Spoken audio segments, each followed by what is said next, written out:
Welcome to the Newburyport Literary Festival. We've scheduled 2 full days of terrific events, and this one is right at the top of the list. Be sure to check the complete schedule on the Newburyport Literary Festival website.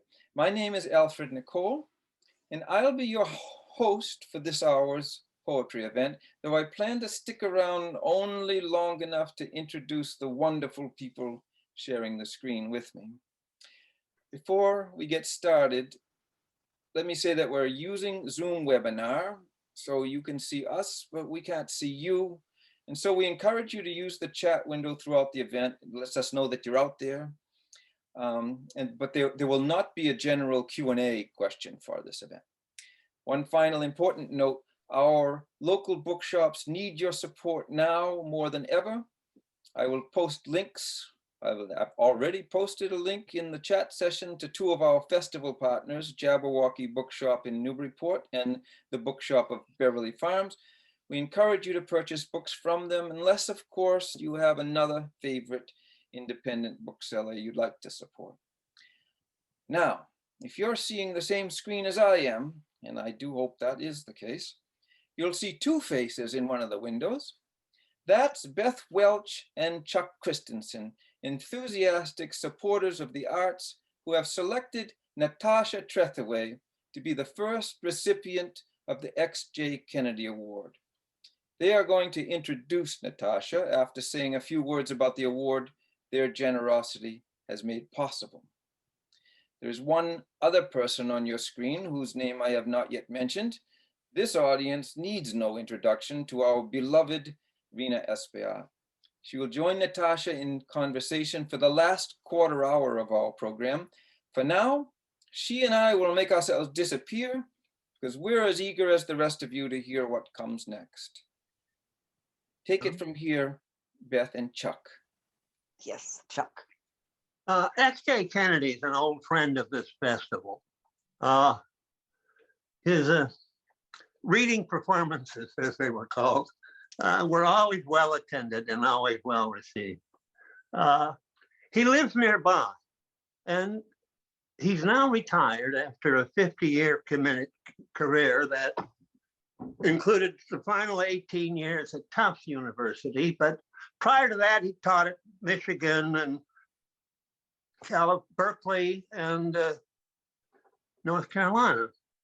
He won many. He published many novels, of course, and many books for children, and 2 very widely adopted college textbooks. And it's those textbooks that is the reason why Joe has been called the one. It's been said that he's had no poet, living or dead, has had greater impact on introductory college literature courses than Joe Kennedy. And as his former editor and publisher of those books, I can support this contention. His introduction to poetry, which was published in 1967, is still the most widely adopted book in introductory poet courses in the country. His introduction to literature is by far the most widely read and assigned text anthology for all literary introductory courses. We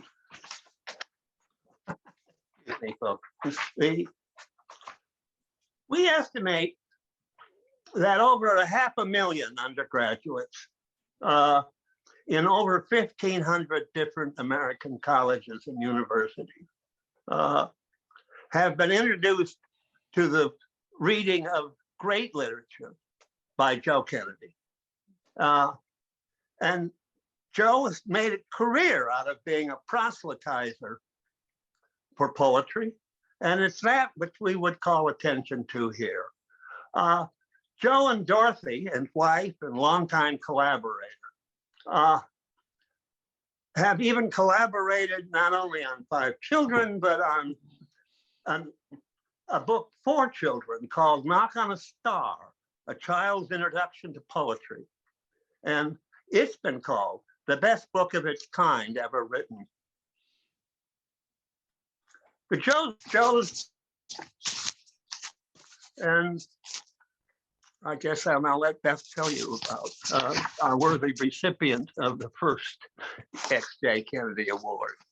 Thank you, Chuck. Like Joe, Natasha Trethewey has spent her distinguished career proselytizing for poetry. A Pulitzer Prize winner, Trethewey served 2 terms as the 19th Poet Laureate of the United States, while also serving as the Poet Laureate of the state of Mississippi. She's the author of the New York Times bestseller Memorial Drive, a daughter's memoir, Beyond Katrina, a meditation on the Mississippi Gulf Coast, and 5 collections of poetry, including Monument, Poems New and Selected, which was longlisted for the 2018 National Book Award. She's the recipient of fellowships from the Academy of American Poets, the National Endowment for the Arts, the Guggenheim Foundation, the Rockefeller Foundation, and the Beinecke Library at Yale. In 2017, she received the Heinz Award for Arts and Humanities, and in 2020, she received the Rebecca Johnson Bobbitt National Prize for Lifetime Achievement in Poetry from the Library of Congress. To these honors and achievements, on behalf of the Newport Literary Festival, Chuck and I are delighted to add the XJ Kennedy Award for American Poetry. Thank you, Natasha. Thank you, Beth and Chuck. This is such an honor, and I am delighted to be here with you virtually. And I thank you all out there for tuning in. You know, often writers are asked how or why they began writing.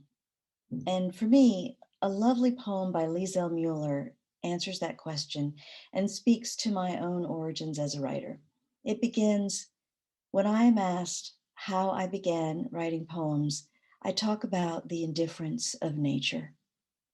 In the poem, she goes on to describe a day in summer, in June, not long after her mother died, the way the sun was shining and all the flowers were in bloom in the garden where she sat, and how nothing seemed to echo the grief she was feeling. The whole world seemed indifferent to her loss, to her suffering. The poem ends, I placed my grief in the mouth of language, the only thing that would grieve with me. One of the great gifts of poetry is the way that it can speak directly to us, to the deep wellspring of our own emotional lives. I had felt just as Mueller did when I lost my mother, tragically in June of 1985. In the weeks following her death, when I was only 19, I tried to write my first poem to contend with that great loss, and it took me nearly 15 years to write the elegy that appears as the last poem in my first book, Domestic Work. The poem is called Lyman.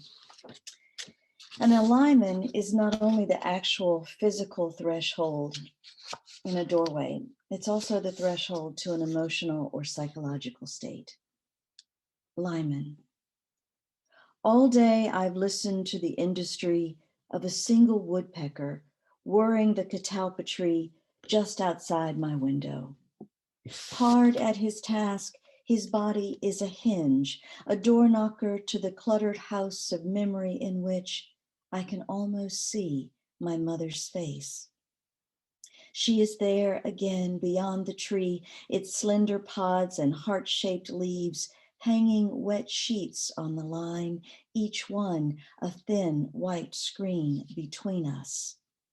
So insistent is this woodpecker, I'm sure he must be looking for something else, not simply the beetles and grubs inside, but some other gift the tree might hold. All day he's been at work, tireless, making the green hearts flutter.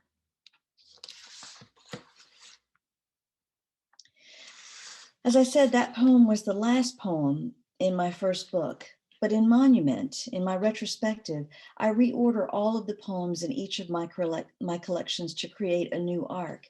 And that poem became the first in the domestic work section.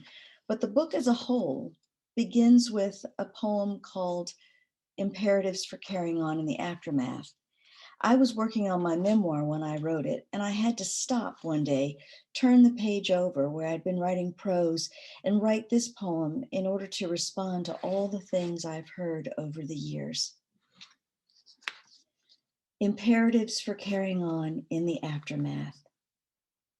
Do not hang your head or clench your fists when even your friend, after hearing the story, says, "My mother would never put up with that." Fight the urge to rattle off statistics that, more often, a woman who chooses to leave is then murdered. The 100th time your father says, "But she hated violence. Why would she marry a guy like that?" Don't waste your breath explaining again how abusers wait, are patient, that they don't beat you on the first date, sometimes not even the first few years of a marriage. Keep an impassive face whenever you hear "stand by your man," and let go your rage when you recall those words were advice given your mother. Try to forget the first trial before she was dead, when the charge was only attempted murder.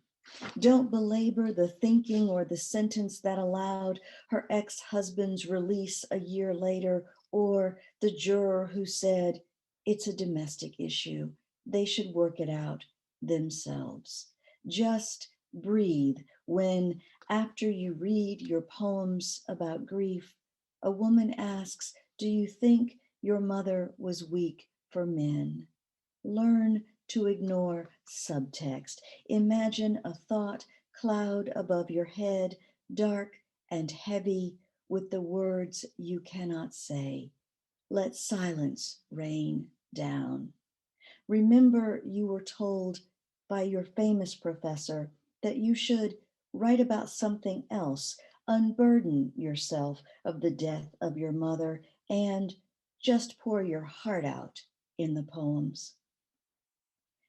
Ask yourself what's in your heart, that reliquary, blood locket, and seed bed, and contend with what it means, the folk saying you learned from a Korean poet in Seoul, that one does not bury the mother's body in the ground, but in the chest, or like you carry her corpse on your back.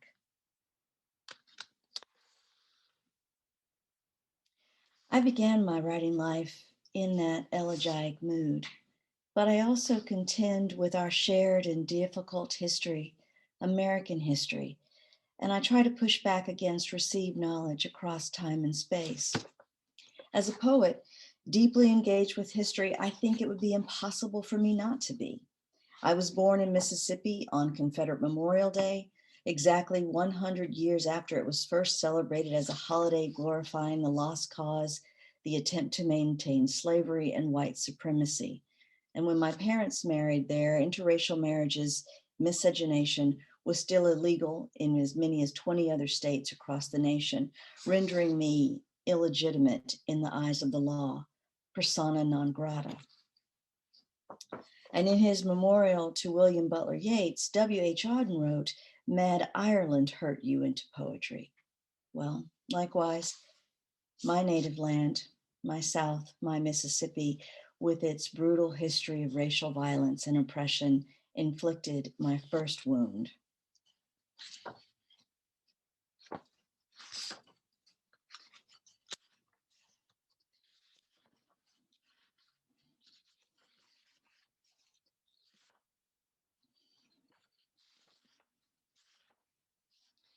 This is miscegenation. In 1965, my parents broke 2 laws of Mississippi. They went to Ohio to marry, returned to Mississippi. They crossed the river into Cincinnati, a city whose name begins with a sound like sin, the sound of wrong, miss in Mississippi. A year later, they moved to Canada, followed a route the same as slaves, the train slicing the white glaze of winter, leaving Mississippi. Faulkner's Joe Christmas was born in winter, like Jesus, given his name for the day he was left at the orphanage, his race unknown in Mississippi. My father was reading War and Peace when he gave me my name. I was born near Easter, 1966, in Mississippi. When I turned 33, my father said, "It's your Jesus year. You're the same age he was when he died. It was spring, the hills green in Mississippi." I know more than Joe Christmas did. Natasha is a Russian name, though I'm not. It means Christmas child, even in Mississippi.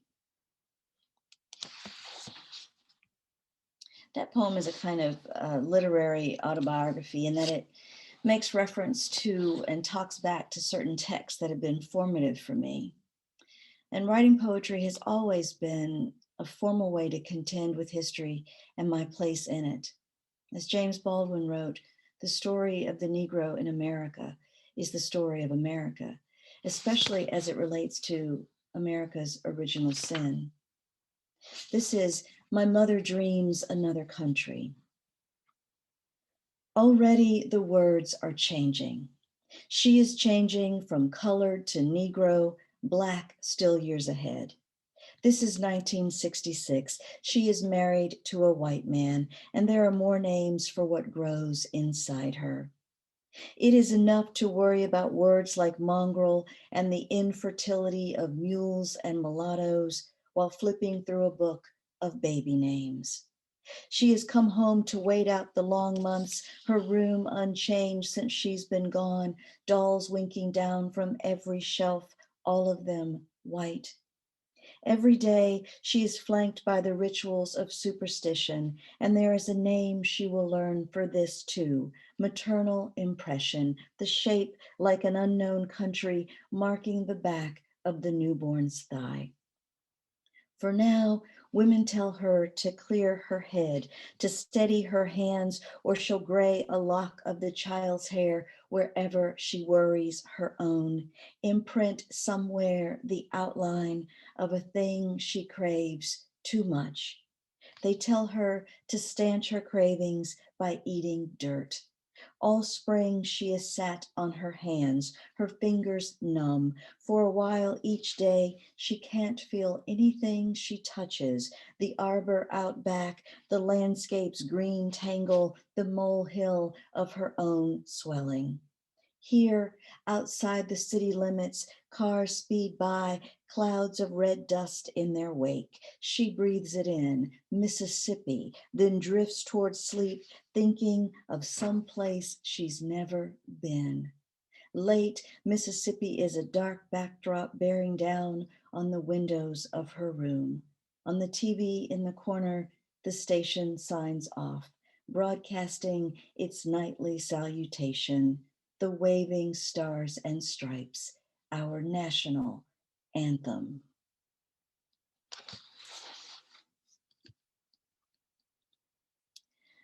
When I'm writing about history, about the past, I'm always also writing about the present.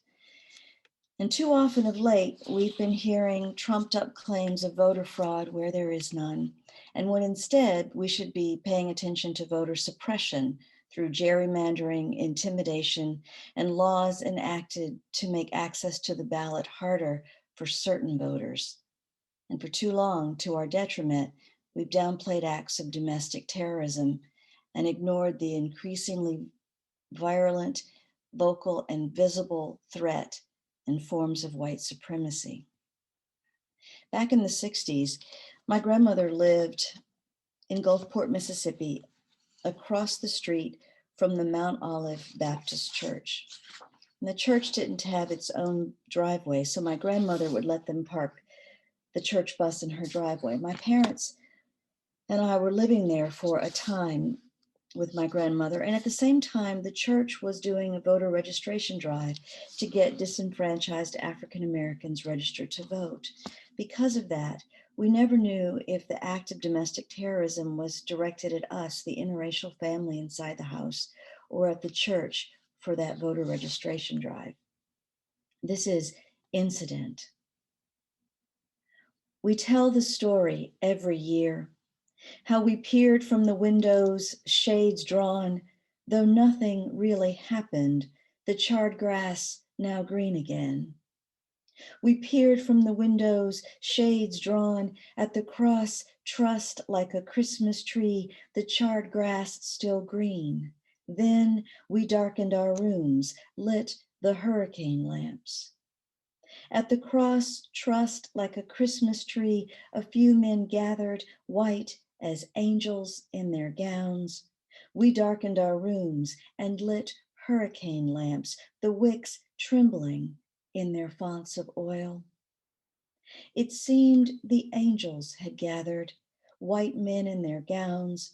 When they were done, they left quietly. No one came. The wicks trembled all night in their fonts of oil. By morning, the flames had all dimmed. When they were done, the men left quietly. No one came. Nothing really happened. By morning, all the flames had dimmed. We tell the story every year. And along with an examination of knowledge production and the misuses of history, historical erasure, and willed amnesia, another of the through lines in my work is the examination of the shared history of our nation, our struggles to live up to our creed, our founding documents, and to perfect our union with liberty and justice for all. This next poem begins with an epigraph from Justice Hugo Black from 1964 that reads, "No right is more precious in a free country than that of having a voice in the election of those who make the laws under which, as good citizens, we must live. Other rights, even the most basic, are illusory if the right to vote is undermined." Quotidian. Sometimes she wrote about the weather, how hot it was, or yet another lightning storm gone as quick as it came. In the catalog of her days, a dress she was sewing, car trouble, payday, laced with declarations of love to the man who would become my father. Her body bright with desire, a threshold I would soon cross into being. 2 years before loving will make their love legal, my mother writes about marrying despite an unjust law. And because it is 1965, Mississippi in turmoil, she writes about a cross burned at the church next door, interracial outings at the beach, and being followed by police. All of it side by side in her letters' tidy script. Reading them, I can't help thinking how ordinary it seems, injustice, mundane as a trip to the store for bread. And I know this is about what has always existed side by side in this country. That summer, my grandmother brought the movement home. It tells the story in pictures, and it is beautiful, my mother wrote, adding, I think you know the way I'm using the word. On the cover, a Black protester caught in a cop's chokehold, his mouth open to shout or gasp for air. Inside, pictures I could not bear to look at as a child, a man tied to a scaffold, his body burned blacker, the fire still smoldering beneath him. 2 boys hanged from a tree above the smiling white faces of the revelers turned back toward the camera, a young couple holding hands, ordinary as any night out on a date. Now I think of my mother in love and writing love letters, cataloging her days, those terrible, beautiful pictures on the table next to the crocheted lace doily and crystal bowl my grandmother kept for candy, butterscotch in cellophane wrappers, bright and shiny as gold. It is July 20th, 1965. 2 months before my parents will break the law to be married, and my mother, who's just turned 21, signs off, her rights basic as any other citizens. Have to run, she wrote. Got to get downtown to register, to vote.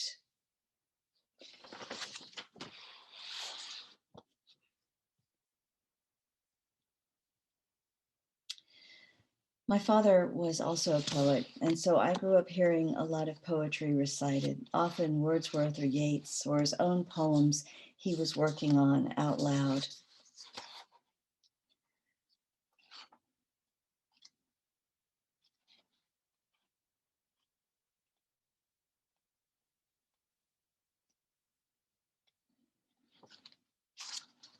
This is Elegy for My Father. I think by now the river must be thick with salmon. Late August, I imagine it as it was that morning. Drizzle needling the surface, mist at the banks like a net settling around us, everything damp and shining. That morning, awkward and heavy in our hip waders, we stalked into the current and found our places, you upstream a few yards and out far deeper. You must remember how the river seeped in over your boots and you grew heavier with that defeat. All day I kept turning to watch you, how first you mimed our guide's casting, then cast your invisible line, slicing the sky between us. And later, rod in hand, how you tried again and again to find that perfect arc, flight of an insect skimming the river's surface. Perhaps you recall I cast my line and reeled in 2 small trout we could not keep. Because I had to release them, I confess I thought about the past, working the hooks loose, the fish writhing in my hands, each one slipping away before I could let go. I can tell you now that I tried to take it all in, record it for an elegy I'd write one day when the time came. Your daughter, I was that ruthless. What does it matter if I tell you I learned to be? You kept casting your line, and when it did not come back empty, it was tangled with mine. Some nights, dreaming, I step again into the small boat that carried us out and watch the bank receding, my back to where I know we are headed.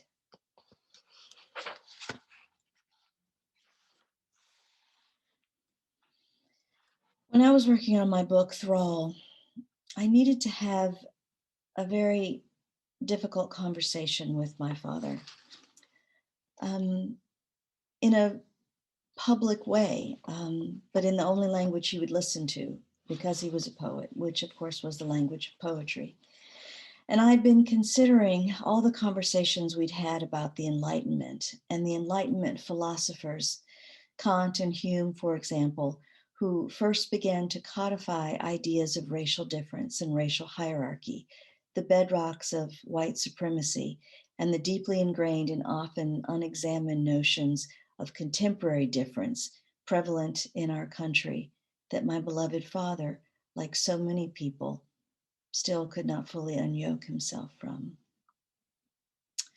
So to write this book, to talk back to my father and to centuries of received knowledge, I had to take him back to Monticello. He'd first taken me to Thomas Jefferson's home 30 years ago. And a lot of things have changed since then. And whereas it was once taboo to bring up Sally Hemings on the tour, it's now the official position of the Jefferson Foundation that Thomas Jefferson fathered several of her children. And because of that, I think the conversations you might hear at Monticello have changed, but I think that the underlying ideology has not. This is enlightenment. In the portrait of Jefferson that hangs at Monticello, he is rendered two-toned, his forehead white with illumination, a lit bulb, the rest of his face in shadow, darkened as if the artist meant to contrast his bright knowledge, its dark subtext. By 1805, when Jefferson sat for the portrait, he was already linked to an affair with his slave. Against a backdrop, blue and ethereal, a wash of paint that seems to hold him in relief, Jefferson gazes out across the centuries, his lips fixed as if he's just uttered some final word. The first time I saw the painting, I listened as my father explained the contradictions, how Jefferson hated slavery, though out of necessity, my father said, had to own slaves. That his moral philosophy meant he could not have fathered those children, would have been impossible, my father said. For years, we debated the distance between word and deed. I'd follow my father from book to book, gathering citations, listen as he named, like a field guide to Virginia, each flower and tree and bird, as if to prove a man's pursuit of knowledge is greater than his shortcomings, the limits of his vision. I did not know then the subtext of our story, that my father could imagine Jefferson's words made flesh in my flesh, the improvement of the Blacks in body and mind in the first instance of their mixture with the whites, or that my father could believe he'd made me better. When I think of this now, I see how the past holds us captive, its beautiful ruin etched on the mind's eye. My young father, a rough outline of the old man he's become, needing to show me the better measure of his heart, an equation writ large at Monticello. That was years ago. Now we take in how much has changed. Talk of Sally Hemings, someone asking, how white was she? Parsing the fractions as if to name what made her worthy of Jefferson's attentions, a near-white quadroon mistress, not a plain Black slave. Imagine stepping back into the past, our guide tells us then, and I can't resist whispering to my father, this is where we split up. I'll head around to the back. When he laughs, I know he's grateful I've made a joke of it. This history that links us, white father, Black daughter, even as it renders us other to each other.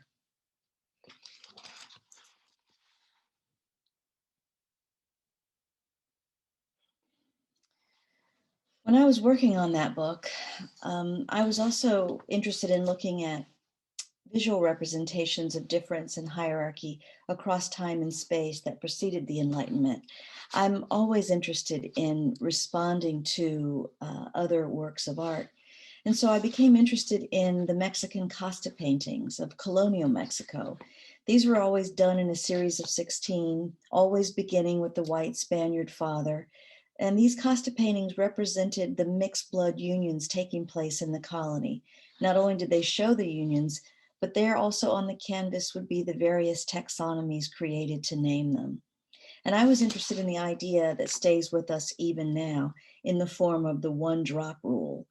The idea that whereas through intermarriage, indigenous blood could be purified to whiteness, Black blood was considered a taint and deemed irreversible.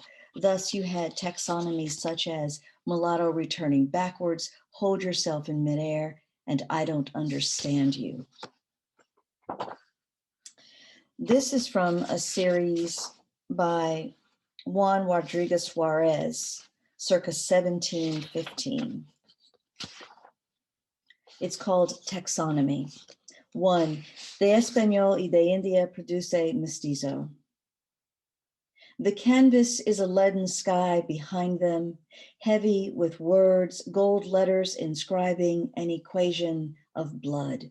This plus this equals this, as if a contract with nature or a museum label, ethnographic, precise. See how the father's hand beneath its crown of lace curls around his daughter's head. She's nearly fair as he is, Calidad, see it in the brooch at her collar, the lace framing her face. An infant, she is borne over the servant's left shoulder, bound to him by a sling, the plain blue cloth knotted at his throat.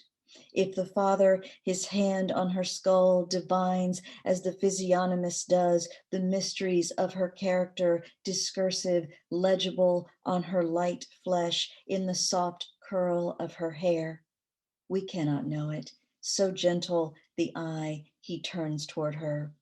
The mother glancing sideways toward him, the scarf on her head, white as his face, his powdered wig, gestures with one hand a shape like the letter C.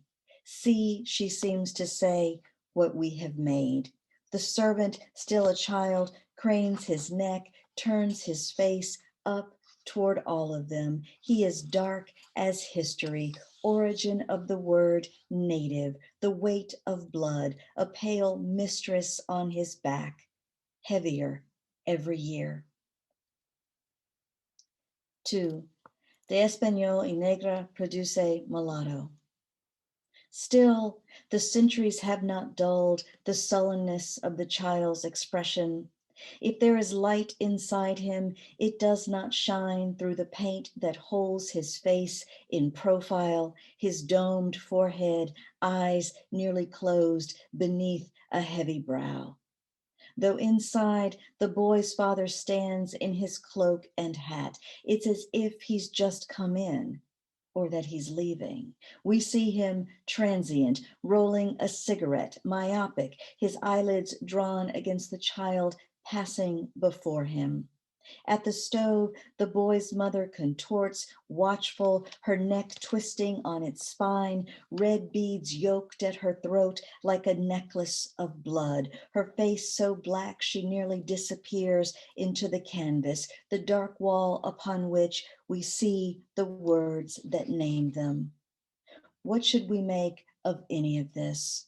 Remove the words above their heads, put something else in place of the child, a table perhaps, upon which the man might set his hat, or a dog upon which to bestow the blessing of his touch, and the story changes. The boy is a palimpsest of paint, layers of color, history rendering him that precise shade of in between.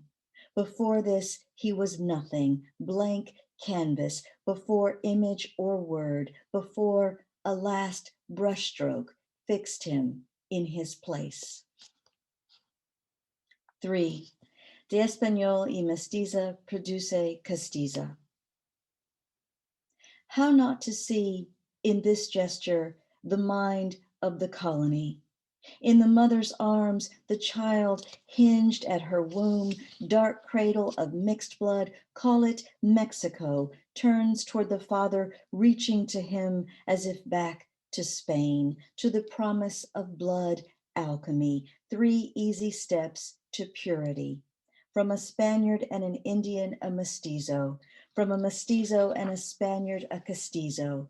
From a castizo and a Spaniard, a Spaniard. We see her here, 1 generation away, nearly slipping her mother's careful grip.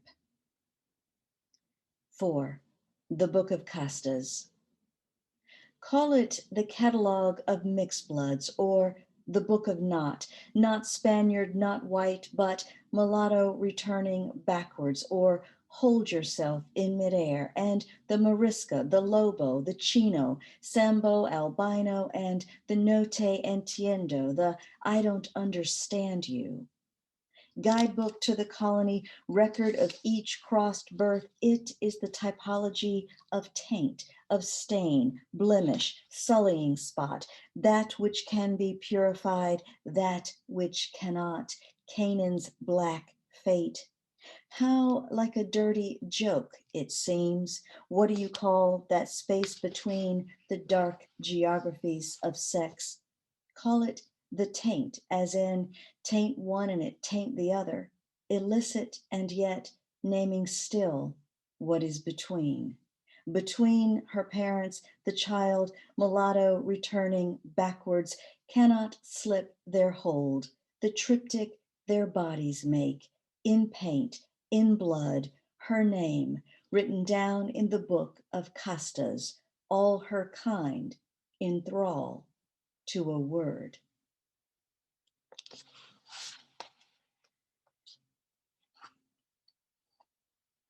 And I'm going to close now with a poem that is another ekphrastic poem. This is the last poem in Monument that tries to complete that arc of why I became a poet. It's after Miguel Cabrera's portrait of Saint Gertrude, 1763. Articulation. In the legend, Saint Gertrude is called to write after seeing in a vision the Sacred Heart of Christ. Cabrera paints her among the instruments of her faith, quill, inkwell, an open book, rings on her fingers like Christ's many wounds, the heart emblazoned on her chest, the holy infant nestled there as if sunk deep in a wound. Against the dark backdrop, her face is a wafer of light. How not to see in the saint's image my mother's last portrait, the dark backdrop, her dress black as a habit, the bright edge of her afro ringing her face with light. And how not to recall her many wounds, ring finger shattered, her ex-husband's bullet finding her temple, lodging where her last thought lodged. 3 weeks gone, my mother came to me in a dream, her body whole again, but for one perfect wound, the singular articulation of all of them, a whole center of her forehead, the size of a wafer, light pouring from it. How then could I not answer her life with mine, she who saved me with hers? And how could I not, bathed in the light of her wound, find my calling there? Thank you. Rhina, will you come back on and join me?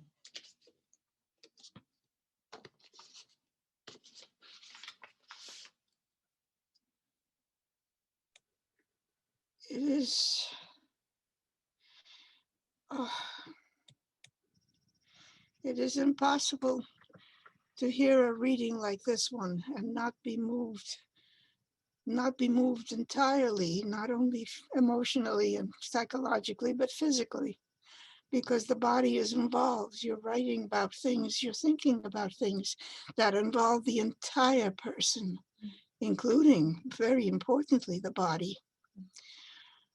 We are taught so early in life to behave ourselves, to be nice, to say only polite things, not to answer those things that are sometimes said to us that demand something not polite and not gentle and not nice. It's no wonder that it takes not years, but decades to learn how to answer correctly, how to answer with what you really mean. But that's what you've done. That's what you've done. And you've done it with such incredible artistry, with such skill that nothing can undo it. Because what you've used in these books, as you say, is a crisis. You have made use of the visual arts, the dramatic arts, even music, even cinematography. You mentioned films here. You mentioned everything that can be done with other arts than poetry. And you have combined all of that in order to give you a voice. Because your voice naturally was taken away. You're a nice person. Nice people don't say what they really mean. They say what the listener is entitled to hear. Wrong. And one of the many things I love about your work is the fact that it speaks for so many people who still have never acquired the nerve to say what needs to be said. I think that's why we're at a hinge in our history, Yeah. and not just the history of the United States, but the history of the entire Americas. Yeah. All of us, including my country, the Caribbean, South Central Mexico, all of it needs to open its collective mouth Mhm, and finally tell the truth. mhm. I really love wish how that you you could said politeness. Yes, well, Mhm. politeness isn't always such a good thing. It's highly overrated. But I wish that you would say something about your use of ekphrasis, because there is not a single page of your work that doesn't call into use the most useful way. And the photograph and the Yeah. photographer, Yeah. the painter, the drawer, even the man who draws these images of what we are as mixed people, you know, the quarter, the quadroon, whatever names were given. I wish that you would talk a little bit about how you came to that solution, which was, among others, you've used so perfect. Oh, thank you, Rhina.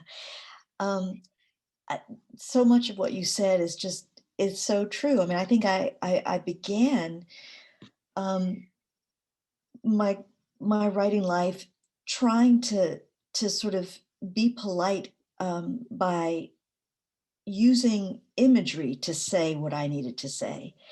And, over the years, I think obviously that sort of emboldened me such that, finally I can write a poem like Imperatives for Carrying On in the Aftermath to talk back to all the impolite things that have been said to me.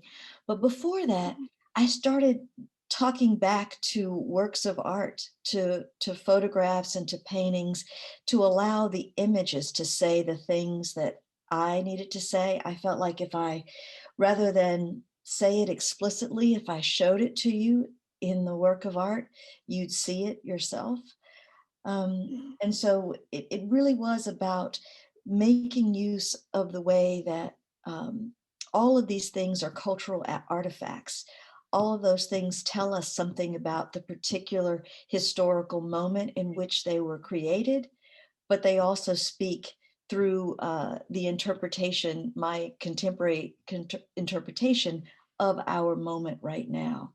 And so that's why I turn again and again to them. And I think too that, as with the last poem, I'm still always surprised by the way that ekphrasis unlocks for me a window into my own psychological or emotional state. I don't know what I'm going to write about a painting or a photograph when I first start looking at it.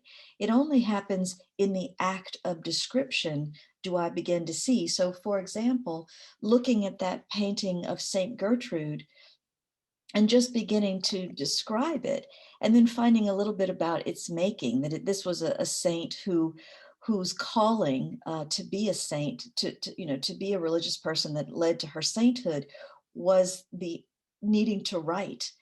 And the more I described that image of her, the more it looked to me exactly like this photograph that I have of my mother. And with the Costa paintings, for example, I was obviously interested in them because they were representing people like me, various mixed blood unions. But I didn't know until I described them how much I was interested in the way that the father is responding to the child in each of those. And which, of course, explained to me that I was trying to respond to my own father. Yeah. Yes. Now, this is the cover of your Thrall, which I find utterly entrancing, because you were very fortunate in the person who designed your cover, Yes. who used it as a cover, because it says precisely what your language says. Yeah. He is clearly a loving father. The way he is caressing his daughter, his child's head, Right. tells you everything. He is as decent a man as Jefferson. Yeah. And yet, But he yes, is the right, complexities. Right. the Yeah. complexities. And yet the fact that his child is being carried on the back of that young, I don't know what, quadroon maybe, mestizo, whatever, But look at the way the black child is looking up at him, and the white man does not even see him because that's not his child. That is only someone else's child. And the mother with her C, that you're right, the hand is shaped to a C. She is looking at him, but the distance between them is so great, and the distance between father and child can be shortened. Yes.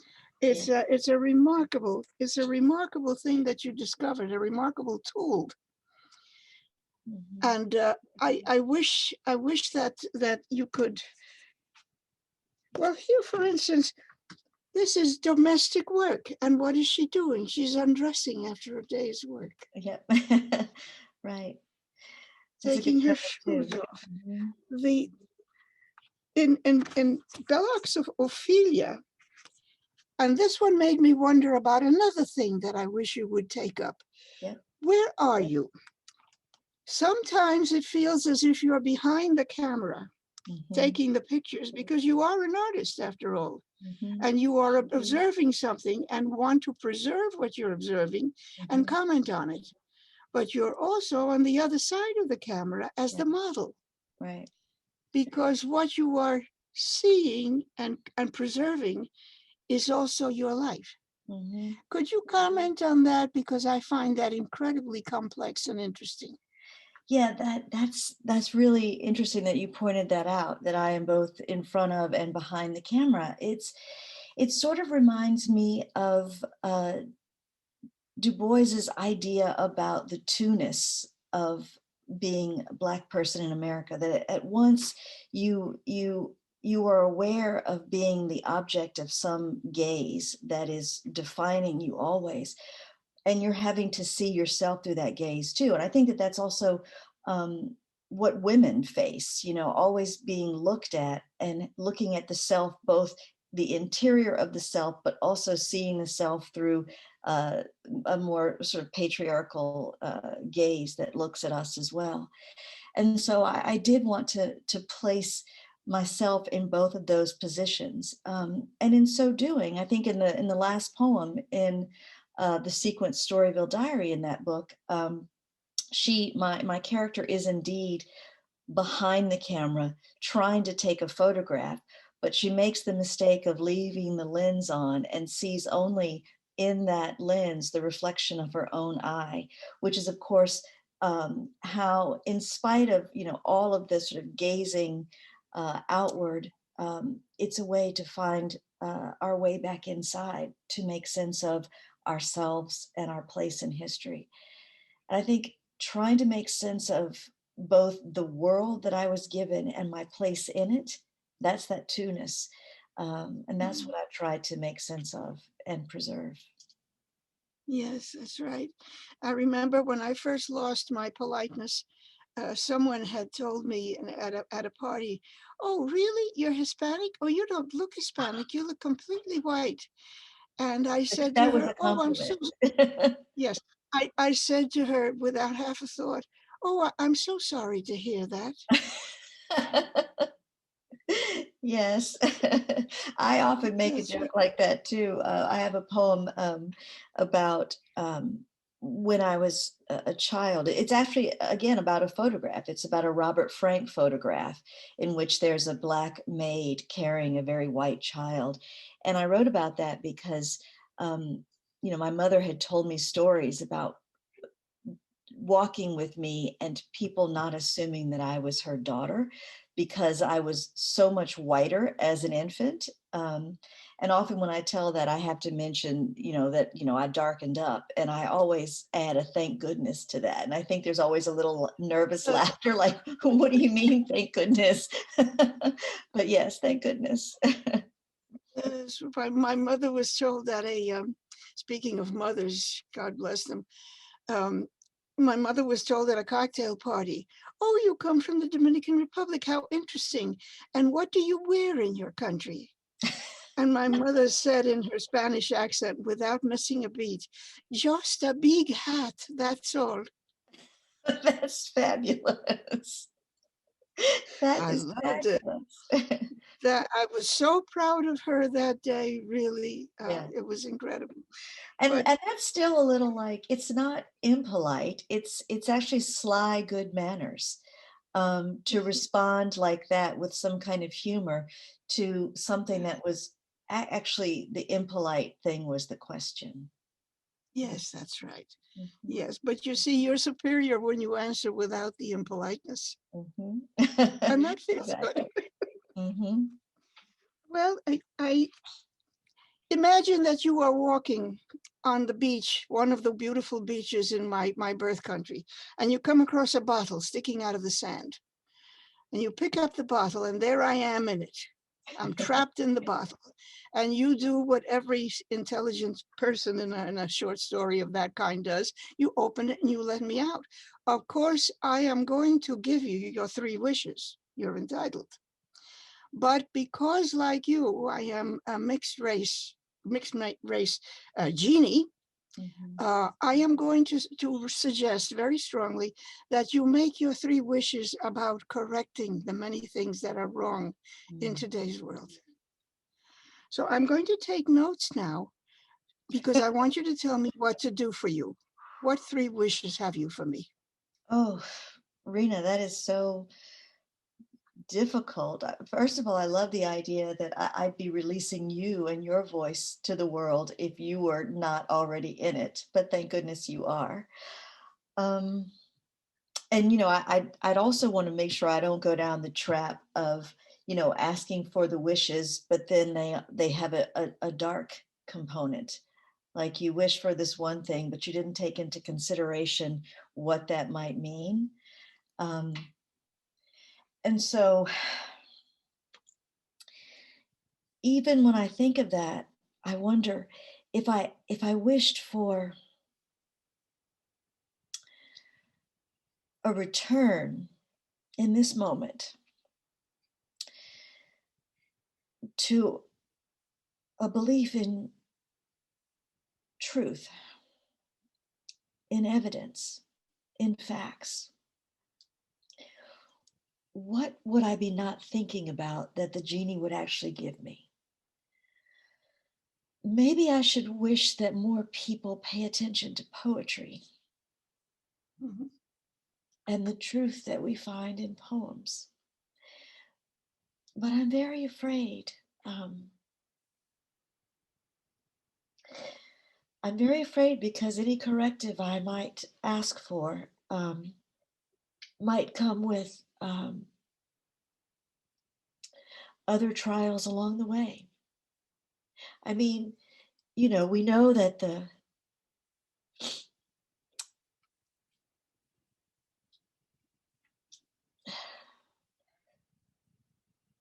well, I'm thinking about King. The arc of the moral universe is long, but it bends toward justice. I'd want to continue that bend toward justice. But in asking for it, I'd be afraid of how many unjust things we'd have to have along the way.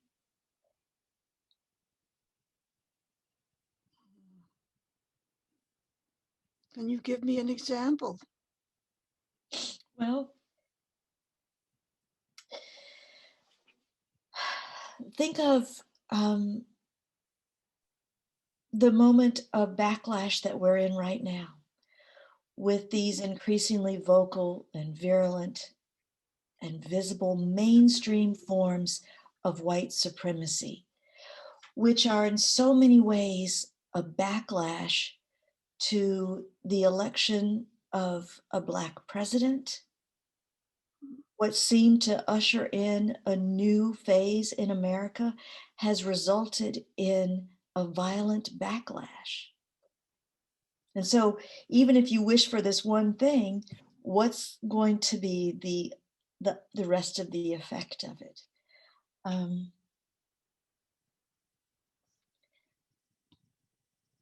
And even with the verdict in the George Floyd trial, murder trial, which finally feels like justice, I can't help but being afraid of what comes next. Even as we know that there are people trying to change laws about voting to make it harder for certain people to vote, to make it harder for the police to be held accountable. So anything I might wish for always feels to me like there's going to be a trial, a backlash that we then have to work through yet again. I'd have to think about this. I guess I don't know what to ask for. How I hate to interrupt this conversation. So I feel like a villain at this point, but we've run out of time, and I'm sorry to be so rude to us all. Thank you, Natasha, for your profound and for visiting with us today, and thank you, Rhina, my buddy. Thank you. Take care, everyone. Bye. I'm glad that you asked for people to be touched by poetry. I That's agree probably with the you best fully. one. Yeah. I agree with you fully. I think that it isn't always on the right side of things. A lot of poetry turns up to be on the wrong side of That things. is true. But the fact that we all want to record our lives, that we want to record our joint existence on this shared planet is a good thing. And I think it keeps the one family together as one family. I agree. So I'm with you. Bless you. Bye.